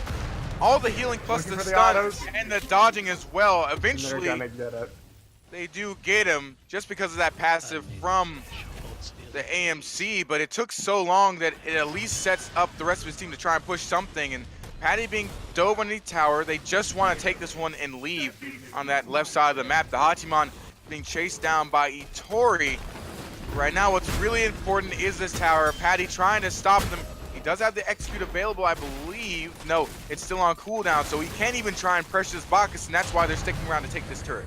Yeah, so blue team, they were fighting at fire, and somehow the fight spread out all the way over to the mid lane. But over here in left, Janus with a really good play. Hachiman immunes the portal right into the ultimate, and he's going to clean up and get that solo kill onto the Janus. Really good play there by the Janus, but just even better plays by the Hachiman. And I think he will fall though here. Just too much damage and a full health AMC with just way too much health in my opinion. Working on his third hammer now, so I don't even want to know what the numbers look like right now. But as I was saying just before that, blue team fights for the fire there. They don't get the fire, but they do get a tier 2. I guess they did get something off of that team fight. The team fight's just still split, though. That's just the story of this entire game. They're just all over the place, and someone's always dying. I feel like the carries are running away from the people who could peel for them. Yeah, just getting a little bit too aggressive, getting a little bit too greedy for kills. You know, you see the kill, you want to take it, even though your front line might not be there. As Patty almost falls, has used his ultimate again, so that won't be there for a fight, and that's huge for Hex Esports because that's a lot of their kill pressure so far in this game, besides the Hera. However, Necro Daddy, Froyson, and Kha'Zix have been really great on diving on top of this Hera, and now being basically a 3v5 in this situation, they're going to go ahead and go for this Fire Giant. I think they're calling to get off of it. No, the Janus is here. They think they have to secure. Oh, you going for it? And are we going to see it? But no, the good blink in from the Neja. Argus, though, on the back end, Necro Daddy able to find the kill. Team does get the Fire Giant, but can they get out alive is the question. A nice stun there from Floor Q. We'll get them out, and yep, they lose one. However, they get the most important prize, that Fire Giant. Yeah, but the nice thing is there that it is actually a 1v1 or a 1-4-1, and they get the fire, so it is technically in their favor. Although red team just a little bit healthier here, I think. Maybe not, but they might be looking to push down this tier 2. They need to be careful on the backside, though. Janus could cause a lot of problems. Itori finally has the damage, and he's finally started putting himself in a position to use it. And there's so much mobility on the side of Moxus that they really can't be aggressive if you're Hex Esports, because you can't lock anybody down. 1,000 gold lead, really proving the difference, just the key bit of difference there between both these teams is just not enough items means not enough ability to make kills happen for Hex Esports. Itori might be caught in a terrible spot though and gets destroyed by Black Phoenix, so at least Hex Esports can get that kill after. I mean, Itori, where are you going? I don't know. And just as I was about to compliment Blue for some good decision making at that last Fire Giant call, I see a play like that out of a Tori. That makes me question what I was about to say. But what I was about to explain was, they get that damage onto the Achilles. Both hunters just shredding that Achilles down. If there's one, if there's one good thing about having two hunters, it's how fast tanks die. And I like that right after that Achilles, blue team called, hey, there's a tank not in the fight, teleports down, let's do this fire. Janus is gonna be here. If he's halfway across the map, he might as well already be there. That's just how fast Janus is. He has the secure. If we can keep the Hera out, this is our Fire Giant. And it worked, 1-for-1 trade. They get the fire, that's in their favor. And then they could have gone to push because they're all health. And a Tori goes, hey, haha, what if I did this over at speed buff? And his team went, no, and then he did it anyways. And now it's gonna be a little bit harder for blue team to push. Hey, Tori said, you know what, I'm a lone wolf. I don't take orders from anyone, and I don't care who I hurt. And he can do that, though, because Forreston has such a big lead, and that's the big thing, is how are they going to take care of this AMC? Is it looks like Moxie decides they want to go for the fight through space and time. Just find a ton of damage onto the back line, but a Tempest finds two, and Asterix, he's just separated from the rest of his team. There's no damage to follow up with this Bacchus. This execute does whiff from the Achilles, but the Neja finds a sash on one. He's able to knock up the other for the Windfire wheels and takes him back down. Thor does find the backline and finds one, so he separated the rest of Hex Esports from their carries, and that might just be enough to even things out for Moxie in a fight that we all looked like it was going to lose. Yeah, Thor doing a lot of work. Going to be pretty interesting to see what happens with this AMC here. He's slowing them all, getting a lot of damage off. Good sash from the Neja. Ooh, 3-man stun out of the mantle, and I thought maybe AMC was going to do something a little bit clutch there, but don't think he could pull it off. Tori, though, hiding around this corner, maybe looking for a bit of damage. I don't think the tanky Neja is the target he wanted, although he did take a good chunk out of his health there. Probably just going to go and clear this, looks like massive wave in the mid lane, but we're seeing things out over here on the right side. Yeah, I think that's his team telling, please stop being over aggressive. Can you just please stop going there. Like, come on, man, you're costing us the game. I did earlier. You said, a Tori starting to position himself a little more aggressively, which you can kind of do as a Janus, right? You can be far out where the other team is, and you can just be behind a wall and throwing your 2 over the wall, or even going in or ulting in and then throwing your 2 and portaling out. There's a lot of stuff that you can do, and you can play really aggressive. But he made that really dumb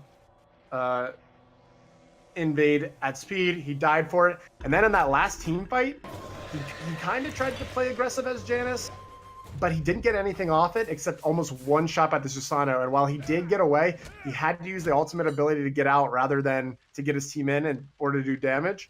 So I think it did kind of lose blue team the fight there, because they were sieging into a tier 2. They didn't have the advantage in that fight besides 4 of them having fire. And Hexus Esports actually going to come out somewhat on top because, they grab a Gold Fury and they didn't lose too much off of it. And they're still going to be ready for this firefight now. Yeah, we've passed the 34-minute mark. This is the point in the game where death timers come into play. If even one member of Moxie's, especially Forreston, falls before a Fire Giant, then they pretty much lose the fight. He's really their huge factor in this game. He's the only other member of Moxie's that is in the top of the damage and net worth. The other 3 are all Hex Esports players, and he's going to have to be extremely careful with his life, as they have found the Achilles. They knock him up. Bacchus looking for more, but a stun does come through to save his life. And again, we're starting this Fire Giant dance, but this time Tori's on the opposite side of the map. Yeah, a lot of pressure going on to the Bacchus here. We could see a stun of the Achilles, but he does flop away to safety. Thor actually being forced into the air, taking so much damage on the left side and being very scared of the possible Neja. This could be Red Team's opportunity to pull the Fire Giant and do something here. It looks like that's exactly what they're going to do. They drop Argus. Patty's just playing zone control, playing that frontline guard as if this was football, making sure that they can't get to his quarterback and his running back, as both his carries are wailing away at this Fire Giant. You even see the Bacchus trying to jump in, but gets denied. And just through sheer force of will, sheer tankiness, and great ability, they've kept away Moxies from this Fire Giant. It's taken, and the through space and time won't even be there for the steal. Now the rest of Moxie Esports just has to run like a dog with its tail between its legs. The Najah trying to chase down a kill, though. It should be this Bacchus. Yeah, and Bacchus is so low, and he is going to fall there. Janusol was it was on the mark, but it was just a little late and didn't quite steal the fire there. And red team, this could be at the end of the game here. Really good wipe by them, but a really good Thor dunk. Shell, though, comes out, absorbs most of the damage, and that's almost a deicide. Only one person left, and it's the squishy Janus. And as we know, he hasn't had much luck in these outnumbered fights so far this game. Yeah, so he could get a kill onto a carry, but it's looking rough. Titan burning real quick. He does actually clean up the Achilles on the backside, but he's instantly going to die to that Hera damage, and that's going to be the game. Yeah, maybe if it was Froyson, then he could have had something to say about the final outcome, but what really matters is the fact that Hexus Esports is your battle for Athens EU 5v5 Conquest champions after a grueling, brutal game, finally able to take it over their opponent Moxies, but Moxies put up one heck of a fight. Yeah, I mean, we talked about the interesting comp with the AMC solo, and it was working out for quite a bit. They just couldn't seem to handle it. I'm thinking specifically of that random fight in mid where the AMC was so low, they dove him under tower, and then suddenly he got like, what, 4 Glad Shield procs, and suddenly he was half health. Just ridiculous. But at the end of the day, I think, red team just had so much frontline because they did have that extra tank, and it secured them the Fire Giant, and it won them the game ultimately because right after they got that fire, they cleaned up the fight and killed the Titan. And let's be honest, the rest of the team just seemed to not be able to keep up with him. FloriQ was the closest, I think, of the carries on this side to really have some sort of damage towards the mid game to help Froyson win team fights. But once that started to fall away, once the protections came in for Hexus Esports, without that Giannis extra penetration, it didn't really force the side of Hexus Esports to build any magical protections, which meant they could just build all armor and completely negate Froyson and FloriQ. As we look at some of the charts here for player damage, Froyson, I want to say he did do the most damage out of this entire game in a losing effort. Yeah, I mean, but that's just kind of what AMC does. He has so much tick damage and he can just kind of put it everywhere and it spreads to other people and it's just so annoying. Tori not doing the damage that I think he needed to because a lot of time he was just getting caught out by Susano, who, in his defense could really chase him down. Susano actually, I think, kind of the silent hero with how much pressure he was putting on the carries there for blue team. But I think if we're looking at an MVP, I don't know how you feel, but I really want to give it to the Hera. I agree, mainly because in a lot of the fights where it looked like Hexus Esports was going to have a resounding defeat, her damage output with Argus plus her just full cycle of abilities kept them in the fights and took everyone so low for Moxies that Hexus could turn around with, the Susano, with the Hachiman. So I definitely agree the Hera's a great choice. Yeah, it's just, I feel like, the game was so back and forth, but there were so many times where Moxies was in the lead, and I feel like Hera just got so many good picks because her damage was just always there and always on point, and she just provided so much pressure with the Argus. 8-3, 26k player damage. Definitely have to give it to the Hera there. She turned a lot of fights and, even basically single-handedly tanked fire there at the end with her Argus. Well, thank you, everybody, for sticking around with us this long. We're going to take one more quick break, and when we come back, we're going to have the North American 5v5 Conquest Finals. Don't go anywhere. We will return shortly.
Welcome back, and thank you for being here for this long with us tonight. We're heading into our last match tonight. Is the Battle for Asgard North American 5v5 Conquest Finals. It'll be Sanguine Esports versus Schnitzels, and after what we saw last game, I have a feeling that we're going to see a lot of great high-level Smite Prime play up in this next one. It is North America after all. Yeah, and we do have Sanguine Esports. That's an SML team, so expecting big things from them, I guess, and an amateur tournament probably bring out. I don't think they'll bring out any kind of crazy strats that maybe they want to use in the SML, but there's always a high level of play expected from them. Team's been around forever. They've kind of made their mark and proved themselves to be a formidable opponent. So um, they are going to go ahead and throw out the X Ball first ban. Always a good pick. There's nothing like listening to all five of your teammates say, "I can't see anything" in comms. So pretty annoying to deal with. And if they don't want to pick it for themselves, might as well just get rid of it. I, I, I had to run it back. This is exactly when you break out those wacky strategies so that you don't give away anything. This is when you break out the crazy, the Apwa solo. Yeah, you take a King Arthur down. You take King Arthur. Well, he's banned, but you take like Merlin if you ever can. I don't think he'll ever be I think playable he's currently ever. banned Yeah, right now in comp. Yeah. permaband.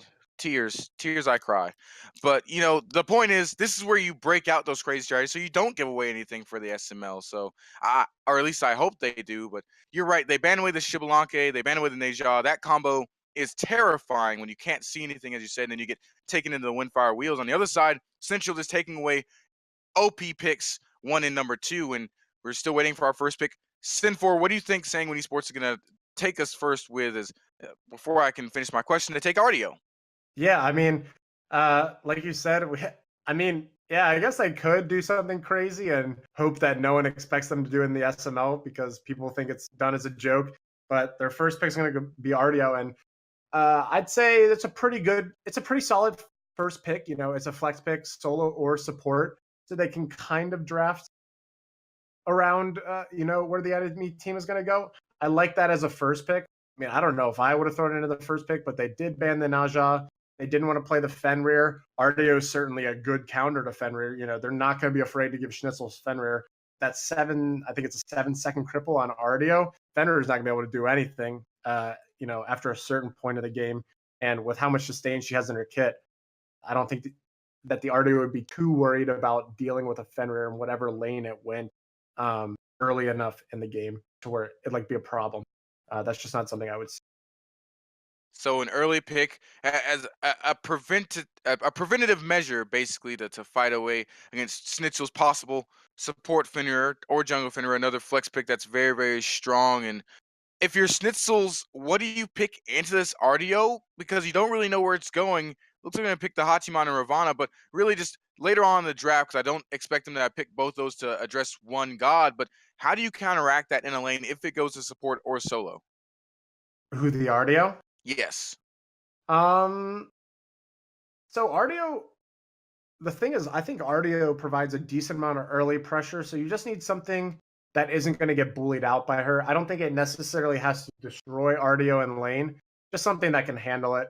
And I mean, Hachiman has decent clear, so could contest the kind of clear that we see coming out of Sanguine. Although Sanguine actually drafting the Kurnos, if this is a Kurnos Ardio lane, that's a deadly lane. Not only is there a lot of CC there, but there's also a lot of damage and really, really good wave clear.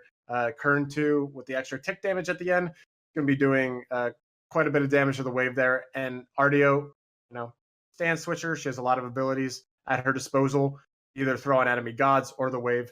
That's a bruiser. That's a scary duo lane if I've ever seen one. And the Hachiman Ravana picks are interesting. It's going to be hard to know right now where the Ravana is going. We've seen some Ravana solo in the SML. So that could be where that going. The Nox pick, though, very interesting. Then I guess last but not least on the side of Sanguine, Vamana pick, kind of standard that, like we said earlier in the cast, that could be a jungle or a solo flex pick. What does this Nox bring for Schnitzels into Sanguine Esports? First 3 picks, the Kurnos, as you said, especially if he builds Rune Forged Hammer with that ability to literally just go for the Winter Stance and wreck you off of the first basic attack, the Ardio with the Stun, and Vamana just being able to live for so long. Is this Nox mainly to answer maybe the Vamana Ardio, or is it something that can possibly delete this Carnonis if he doesn't play careful enough. I actually think Nox is a pretty safe pick. She can shut down Artio pretty hard because Artio has no abilities where she's CC immune. So she would have to like pick up a Magi's or something, which I mean could still be popped fairly easily by the Nox. So Nox is a good counter for the Artio. And then I think is a pretty safe pick even to the Vamana. She can just hide inside of a tank. Boom. It doesn't matter if the Vamana's running her down. But we see some bans over here on the side of Schnitzels. Opwash and an Agni ban. So I don't think that's going to be a Nox support or anything crazy like that. Definitely going to be throwing Nox into the mid lane with them banning 2 mages there. Opwash and Agni both providing a lot of decent mid pressure as far as sieging and defending against sieges goes. And in team fights in general throughout the map. And then Sanguine Esports, they're actually going to go ahead and say they're actually going to get rid of the Fenrir second round, which is interesting because I don't feel like they were scared of it being picked in the first round. I feel like it's kind of a waste of a ban. But the Achilles definitely not a waste of a ban. I guess they're expecting the Robin to go into the jungle. And yeah, it does look like the Robin probably will go into the jungle there. The Guan Yu pickup for Schnitzels, always a stalwart solo laner, this Guan Yu, just because of his sustain, his ability to do so much damage as a tankier fighter type. And how do you think Sanguine Esports is going to respond to this? Again, they still have a lot of flex. The Artio can go still support solo because the Vamana can still move into that jungle role if he needs to. What does Sanguine Esports pick next, do you think, to answer this Guan Yu? I think what they need to grab is, so they know what the well, I mean, the Guan could go support, but they know 2 of the positions. They kind of know where it's going to flex. I was just about to say they need to grab a mid that's going to do something. Thoth, just that. Thoth is going to struggle in the early game, but paired out with the Ratatasker, who kind of the poor man's Thor, I like to call it, just a little bit easier to hit the abilities, provides a lot of early pressure, especially with that Acorn that, he doesn't have to be in base to upgrade. So he gets a power spike, as he moves through the jungle, which is you have to watch out for. A lot of people do not expect that. So he's going to be able to help the Thoth get through that early game. And Thoth, is just a decent mage overall, really good in team fights. It's going to be really safe with that Artio pick. And Vamana probably going to be able to keep the carries away from shredding that Thoth. I'm interested to see what Schnitzel is going to go here for their last pick. They still have to lock in a Guardian for that dual lane to pair with their Hachiman. And I would like to see something maybe like a Cerberus being picked up. And why? Give me the lowdown on this Cerberus for Schnitzels, because it's not something that we've seen as of recently. I guess if you watch competitive play in SML, SPL, to my recollection, it's been usually the Bacchus or maybe the Artio, some other soul or Guardians that can do a little bit more, I guess, utility. Cerberus has some utility in his kit, but mainly I feel is built for pressure. Yeah, but I think that with the comp Schnitzels has, they have a very tanky jungler with the Ravana, or Ravana can be tanky, I should say. It's not like necessarily just tanky as he is. But the Cerberus does provide a lot of pressure and a lot of damage. And I think with all that front line and still a decent amount of damage coming out of all of them, that's just a good Guardian to kind of round off the comp with. Plus, if we're looking at Cerberus's passive, he steals healing, so that's gonna be an issue for the Vamana. It's gonna be an issue for the Artio, and it's gonna be an issue for any kind of sustain coming out of the Rat, throughout the game, especially the mid game. So I really do actually like Cerberus pick, and I'd love to see where that's gonna go. Also, it could mean a lot of picks onto the Artio because she has no CC immunity.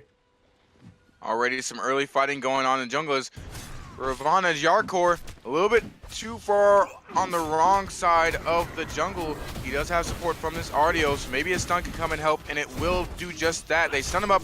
So a lot of damage to come out from Yarkor. He might just be able to find the fight, but so much body blocking will save the Ravana's life. They do pick up first blood. Schnitzel striking first. Rongu, the only one left. A blink in, but it still won't find his target. Another stun to come through. This should be a very, very, very dead Druid. Yeah, but she did get the 3 most. Artios do start with that and is going to be able to dash away.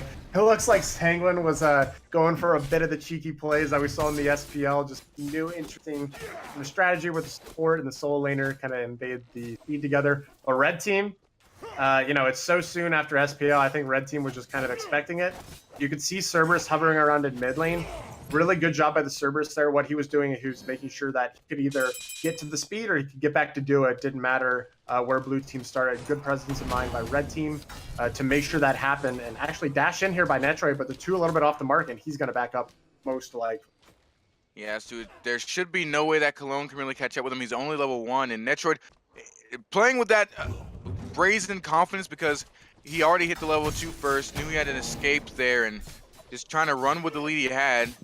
He still does not have a Guardian here with him. The Audio, like you said, electing to step in that top lane, or that solo lane, electing to stay with the Ramana and assist him in taking over this solo and get him a lead against this Guan Yu.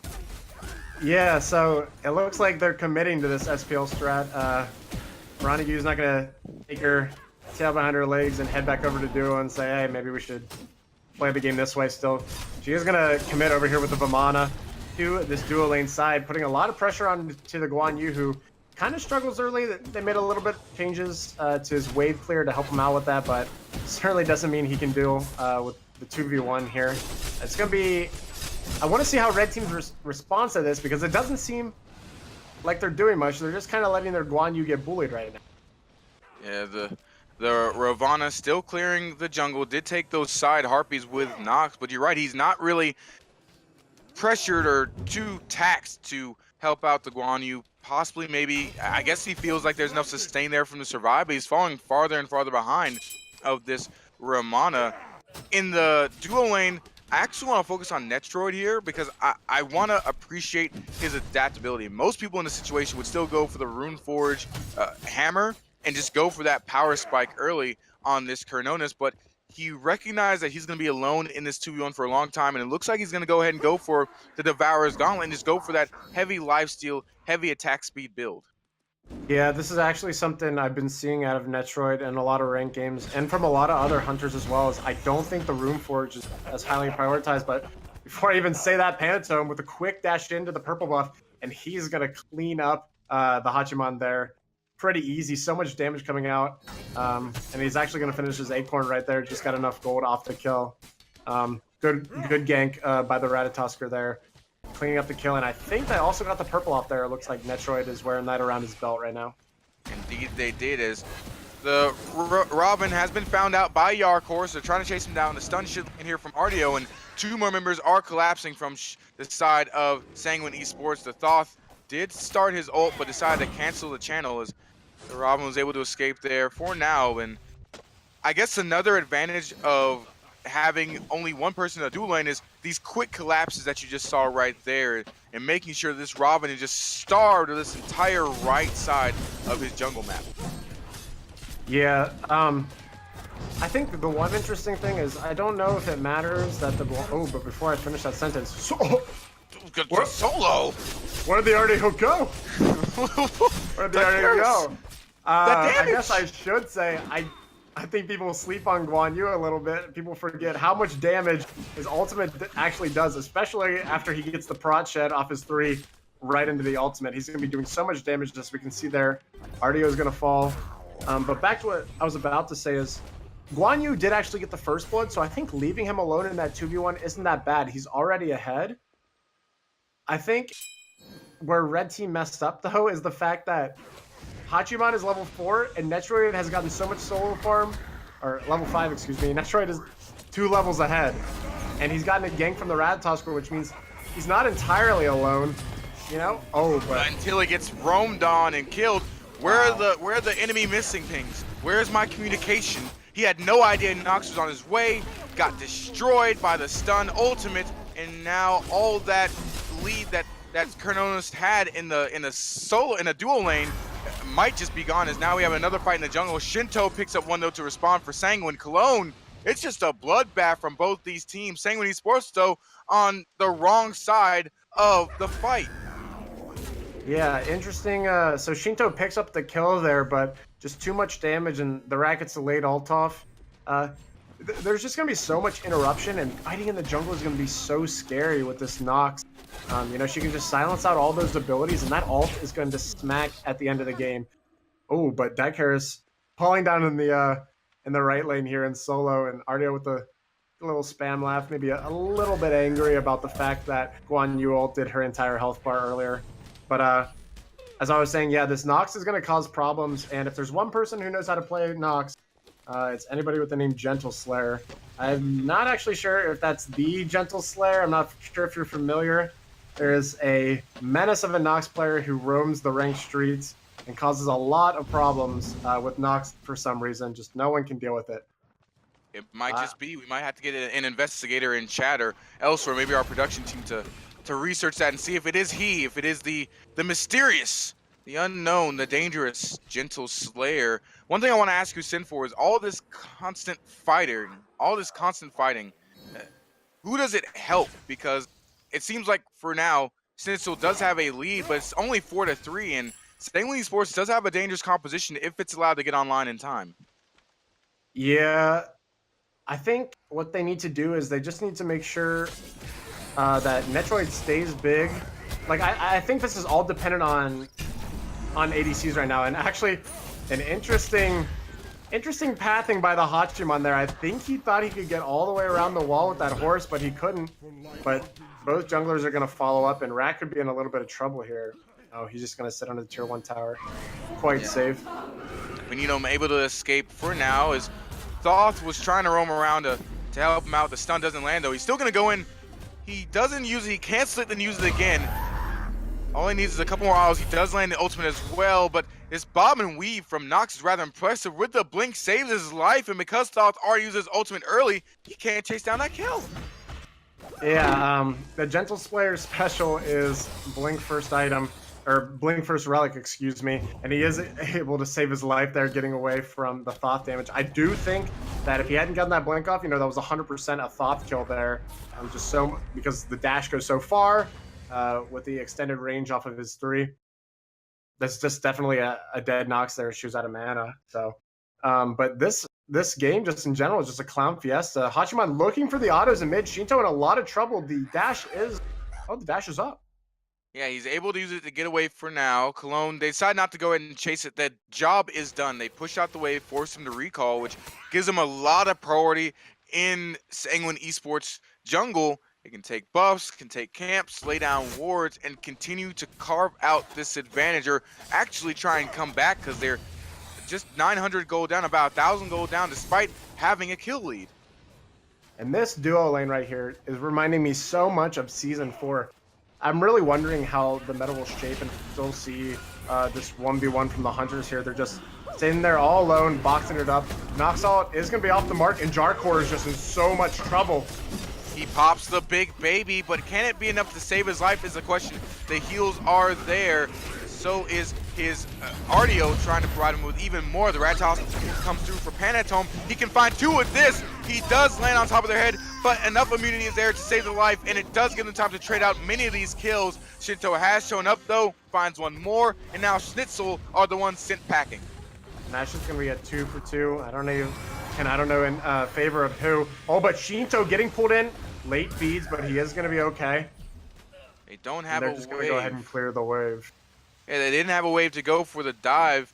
Otherwise, they might look for it, because the Robin also used his 3, that immunity, so he didn't have any immunities up if he were to get dove under tower. All he had was Cologne to try and body block, but they're fortunate that they didn't have anything there to allow Sanguine Esports to go underneath that turret. About to cross the 10-minute mark, 7-6.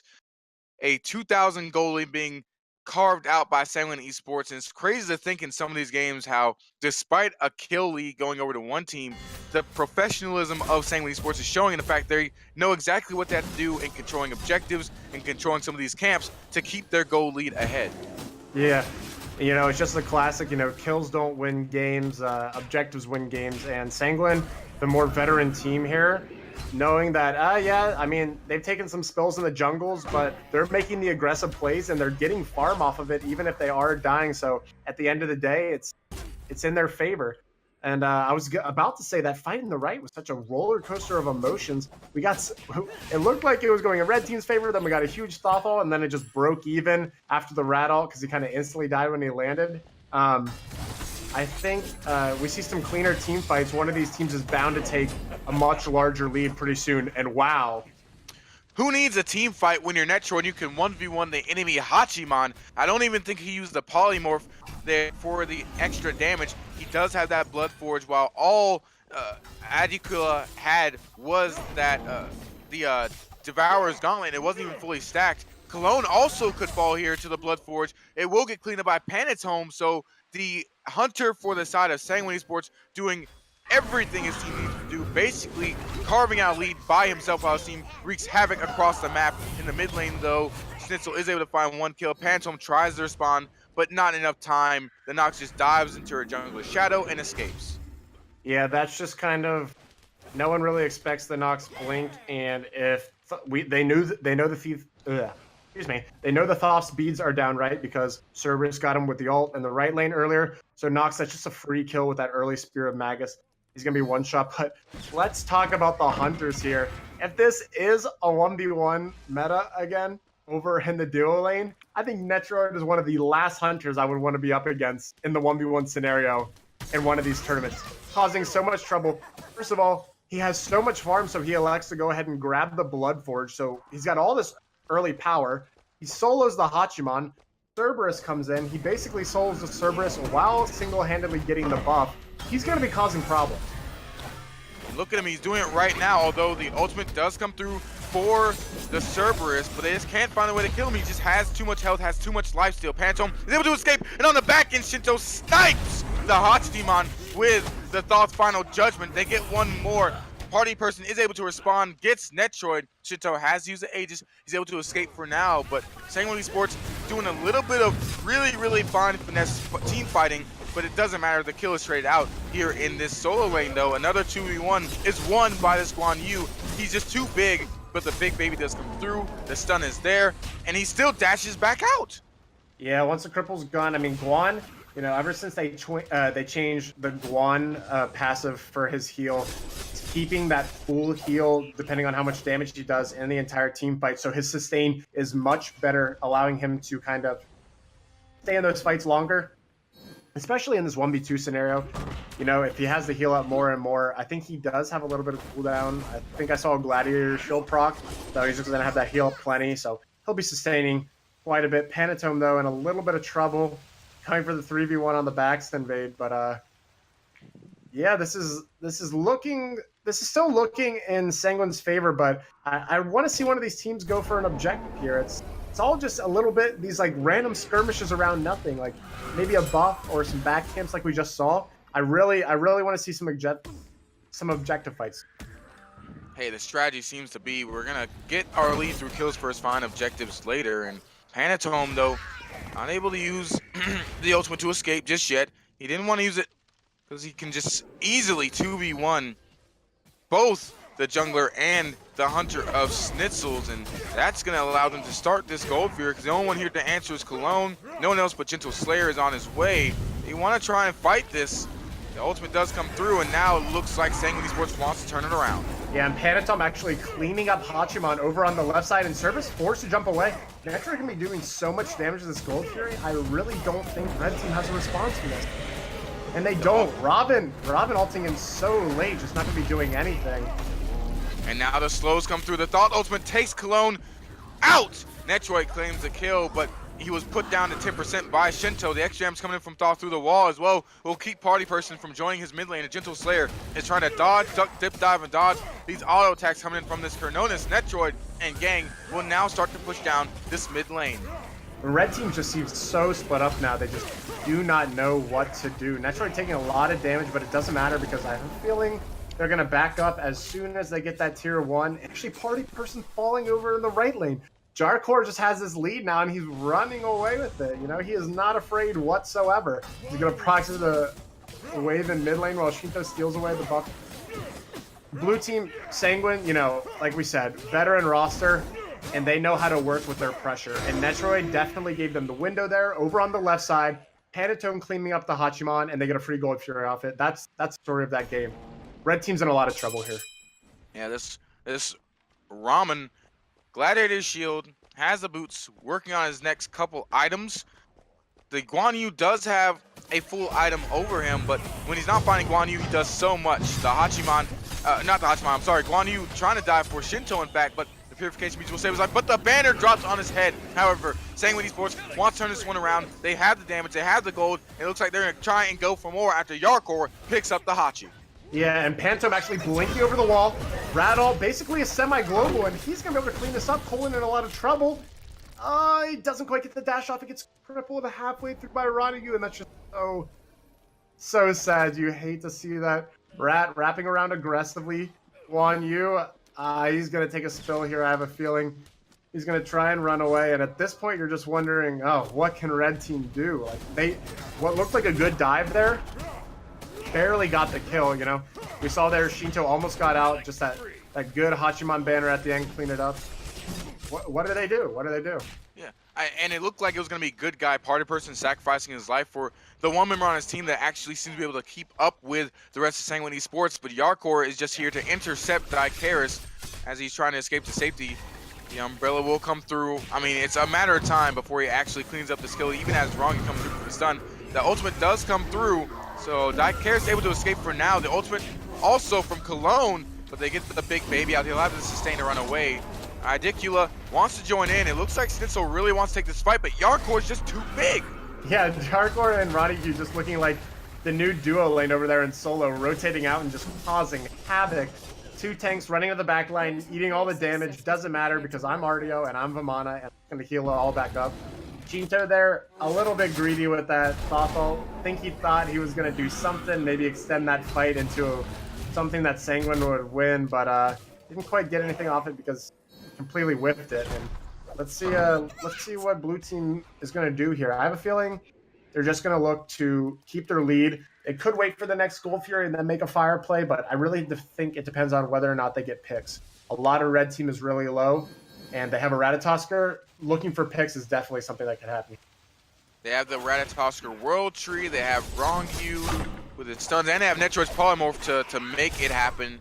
The Acorns will be used to get the stun onto Dikaris, but he's still that big Guan Yu. He's still the last bastion for his team. He's going to start to try and make the race to get out of here, but he does have Ramana to beat as well. He does pop the ultimate to escape. However, Shinto is here with the damage. This could be it. The Thoth trying to look for that stun. He does got the ult back up, but he won't need to use it. That's one more kill going to Sanguine Esports. 17-10. The gold lead has ballooned. It's getting closer and closer to that 10,000 mark. Fire Giant is also available. Looks like they want to just push mid. Yeah, I think blue team here. Blink in from Jarkor, putting a lot of pressure. Nox forced to dash away, but he's not going to be able to get away from this Rat. Good job with the CT immunity from the ult. Rat is going to dash out and be safe. Jarkor providing plenty of pressure, and that's just a free tier 2 and a free red buff for Cardenos. Wow. I think blue team here probably going to go for Gold Fury, or could even be a fire. It is 19 minutes. It's not upgraded fire yet. That's very possible. Metroid swinging. On top of that, I mean, they can do whatever they want. Look at that experience lead. 14,000 experience total over Schnitzel. A 9,305 gold lead. Gentle Slayer's going to make his way over here, but that might be ill-advised. That's going to walk into the pit and try and find a silence. Doesn't matter. Oh, wait, no! Schnitzel's got it! Gentle Slayer stole it! Schnitzels, your savior has arrived! The Nox gets the Fire Giant. The question is, though, will it stop Sanguine Esports push it all, or is it just a small victory that can be chalked up as a star on their whiteboard? I think, well, yeah, it's a small victory, and things are still looking really bad for Schnitzels. It's really good that that Sanguine doesn't get that fire because it stops the bleeding, right? They're going to be a little bit more hesitant to push because of what red team can do. You know, look at that. Red team finding their stride now, securing 2 objectives, actually out securing the Thoth ult there as well. It was just a misplay over there in right lane by Sanguine. Some sort of cluttered comms, excuse me, get my tongue twisted. But yeah, they see the Nox 2 going down when they should have stopped DPS because they know that's a timed ability. You know, it sits there for a bit, then it explodes. They should have waited and then secured it. But they didn't, so they lose Fire Giant. And so, yeah, it's a little bit of stopping the bleeding for Schnitzels, but there's still a long road ahead of them if they want to take out the Sanguine roster here. But, I mean, a Gold Fury and a Fire Giant is certainly going to help. Yeah, Sanguine, they're sitting there. You know what? It's all gravy, baby. We still have a great lead. Looking at all of our carries items, the Brawler's Beatstick also coming out for this Ratatosker to stop some of the healing from the Guan Yu. It looks like since the wants to try and take this fight, Guan Yu's going to look for someone to kill, but there's too many tanky members in the front line. Ron Yu will escape with his life. The World Tree comes out from the Ratatosker. Pantone just trying to separate his team and allow them to escape because Big Baby had to be pulled out for the region. However, Schnitzel is still on the chase. Yeah, and it looks like blue team just kind of running for their lives here. Panatom in a lot of trouble. Dash should be coming up sooner. Yeah, with how Rat works, you know, the more abilities you hit, the lower your cooldowns are. So he is going to blink forward, trying to get out. Beats forced out of Shinto. And Jarkor could be in a bit of trouble here. He is able to escape. Making good use of their Fire Giant. Wrong Yu is going to stun 2 in place though, setting Shinto up for some extra damage. So a lot of the poke coming out from Sanguine is keeping Schnitzel at bay, keeping them from trying to dive. The Nox ult comes through, but it's a little bit too early and the team can't really act upon it. Yarkor is able to teleport back in, but he's immediately taken extremely low. Netroid almost falls, but not yet. He's still alive, still breathing. On the side, Panatome is trying to come through. He's back in the fight. He does have stuns to work with, and now this is Sanguine Esports' go button to try and turn the fight around. Yeah, I was about to say, oh, Jarkor's gonna, oh, Netroid. So both Hunters actually gonna fall down. So far, it's a 1-for-1. Gentle Slayer very low in the back. Root out of Shinto, forces the Aegis. Robin on the backside, looking to cause trouble, but good stun by Panatom, peeling for his mid laner there. He is gonna get stuck in the Nox Silence though. Another double stun does lead to some more kills for Sanguine Esports. The Nox stun was there. They're able to wade through it and survive, and Shinto is able to clean up on the back end. Colin and Polyperson are here to try and stop it. The stun comes through, but another World Tree comes through for Panatome, and he finds another kill. And now it's just Cologne left all alone. Ron Yu and Panatome should be able to clean up this kill eventually. It is a server, so he does a lot of sneaky damage through that magical power scaling. So they just had to recall and retreat. Sanguine Esports, though, extremely long fight. They're still able to turn it around. It shows you the strength, the communication, and the prowess of this SML squad. Yeah, I was actually going to say, though, I think this is where Sanguine's starting to get scared. I mean, yeah, Red Team has Fire Giant there, but, I mean, the only reason they get even close to winning that fight is because of the ult that Shinto got. Red Team has so much sustain right now with this Guan Yu, and it's going to be a problem much later in the game, especially if this game drags out to where both teams are very, very even. We're going to see some problems. Sanguine is, I don't know. I don't think Sanguine's going to be able to deal with that kind of sustain, especially with the Ankh coming out of the Guan Yu. I mean, Sanguine doesn't even have the same kind of, sustained healing that Red Team has so aggressively or passively, and an Ankh is going to shut that down for sure. Sanguine really needs to do something soon, probably around this next Fire Giant to secure the win. I'm starting to get a little worried about their position, even with the gold lead. They're trying to build that penetration. You see Divine Ruin onto the Thoth. You see the Brawler's Beatstick onto the Ratatosker. He's going to have to take to the sky just to escape with his life and bounce on out. He actually goes right back in and finds a double knockup onto the Nox. And now Big Baby will secure the kill on the backside. That will be Gentle Slayer falling to Yarkor. And that signals the rest of Sanguine Esports to go, go, go. Netroid finds another one. And the last 3 members of Schnitzel's is sent packing. Fire Giant is up and available. Sanguine Esports says, we don't even care about that. We want to go straight for this Phoenix and maybe try and find the kills to end the game. Yeah, I mean, they're all very healthy. 3 members on the other side, but 3 ults available for both teams. So I think it's definitely fine that they siege here. Netroid just smacking down the Titan. And actually, Shinto getting a big ult onto Daicaris, forcing him low. Daicaris is going to ult in, try to do anything. But Red Team's so low and stun onto Daicaris, and he's going to fall. On top of that, the Divine Ruin from the ultimate made sure he could not heal up in the middle of that fight. So he bit off a little bit more than he could chew. It looks like the Robin ultimate will try and take out some members, but there's too many people here. They do get 2 kills. It looked like Sanguine Esports wanted more, but had to back away. Shinto almost falls to the Nox ultimate. So while they did get the Phoenix, they tried to take the Titan and went a little bit too aggressive. Were a little bit too hasty to end the game. And now Schnitzel is on the chase. They might be able to be the ones that can look to take this Fire Giant. Yeah, if I was Red Team here, I'm looking for Fire Giant, and I would start it now because Blue Team has to back.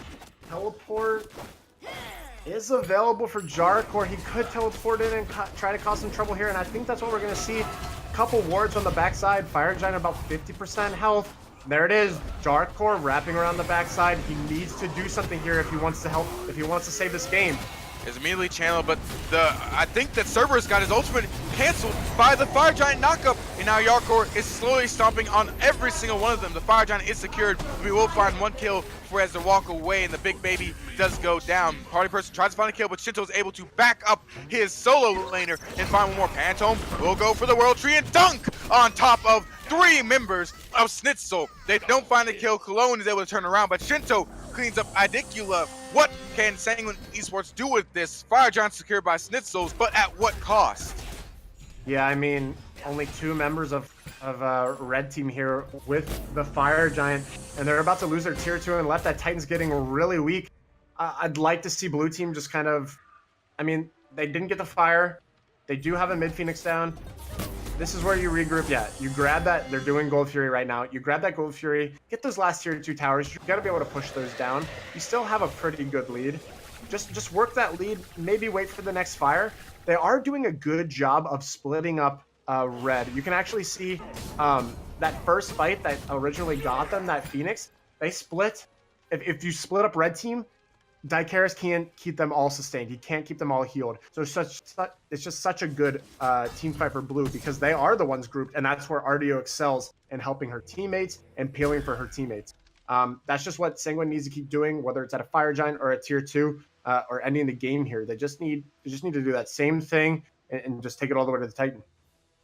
It's not just the Guan Yu, it's also you're right, the Ankyla coming in for the Robin for Party Person, the Witchblade coming in, I believe that's a Witchblade, yes, coming in for the Cerberus as well. They're all things that mitigate attack speed, mitigate silence damage and abilities, but that's only when you're grouped. And Sanguine Sports doing a great job of making sure that they are spread out.